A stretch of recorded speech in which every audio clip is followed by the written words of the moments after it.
నమస్కారం. న్యూస్ 9 టీవీకి స్వాగతం. గుట్టు చప్పుడు కాకుండా కొండలను పిండి చేస్తున్న మట్టి మాఫియా. పగల్లేదు, రాత్రి లేదు. అధికారుల కళ్ళు కప్పి కాదు అధికారుల అందతోనే యథేచ్ఛగా సాగుతున్న ఎర్రమట్టి దందా.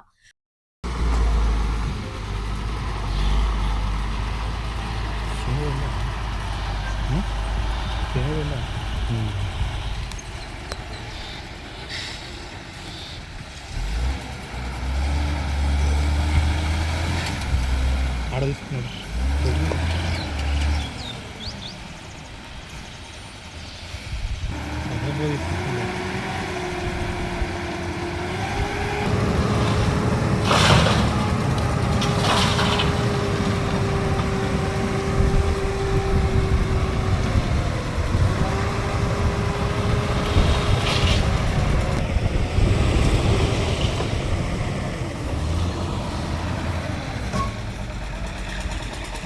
బాగానే చేస్తున్నారంటే సరే టైంకి వస్తే ఇస్తారు ఇక మంచి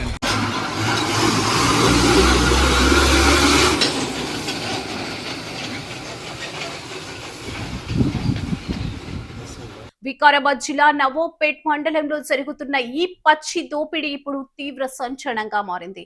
వికారాబాద్ జిల్లా నవోపేట్ మండలం చిట్టిగిద్ద గ్రామంలోని శ్రీ వెంకటేశ్వర స్వామి ఆలయ సమీపంలో ఉన్న ప్రభుత్వ భూములపై పడింది ఈ రాబందుల కన్ను. నిరుపేద రైతులకు సాగు చేసుకుని బతకమని ప్రభుత్వ పట్టాలు ఇస్తే సాగు చేయకుండా వదిలేసిన ఆ భూములను ఈ అక్రమార్కులు క్యాష్ చేసుకుంటున్నారు.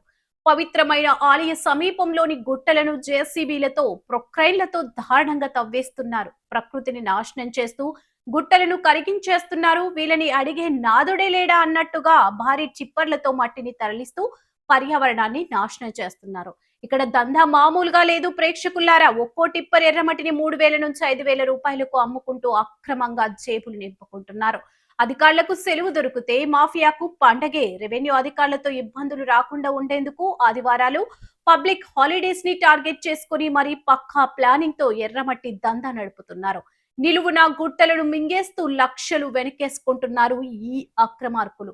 అసలు అతిపెద్ద వివాదం ఇక్కడే ఉంది. ఇంత జరుగుతున్నా వందలాది భారీ టిప్పర్లతో మట్టిని తరలిస్తున్న అధికారులకు ఎందుకు కనిపించడం లేదు? కళ్ళ ముందే గుట్టలు కరిగిపోతున్నా చూసి చూడనట్టు వ్యవహరిస్తున్నారా, లేక మట్టి మాఫియా ఇచ్చే ముడుపులు తీసుకొని కళ్ళు మూసుకుంటున్నారా? రెవెన్యూ పోలీస్ అధికారుల మౌనం వెనుక ఉన్న ఆంతర్యం ఏంటి? దందా ఆపాలని గ్రామస్తులు గతంలోనే ఎస్ఐకి నేరుగా ఫిర్యాదు చేసిన ఏ ఒక్క అధికారి ఎందుకు స్పందించలేదు? క్షేత్రస్థాయిలో ఉండాల్సిన పంచాయతీ అధికారులు, జేపీఓలు ఏమయ్యారు? ప్రభుత్వ సంపదను బహిరంగంగా కొల్లగొడుతున్న చర్యలు తీసుకొని అధికారుల తీరుపై స్థానికులు మండిపడుతున్నారు. పోలీస్, రెవెన్యూ శాఖల ముసుగులో ఈ మాఫియాకు సహకరిస్తున్న ఆ పెద్ద తలకాయలెవరు? ఈ అక్రమ మట్టి మాఫియాపై కఠిన చర్యలు తీసుకునే దమ్ము ఉన్నతాధికారులకుందా? కలెక్టర్ స్పందించి ఈ దోపిడీకి చెక్ పెడతారా, లేదా దందా ఇలానే కొనసాగుతుందా? వేచి చూడాలి. మరిన్ని ఇంట్రెస్టింగ్ అప్డేట్స్ కోసం చూస్తూనే ఉండండి News9 టీవీ.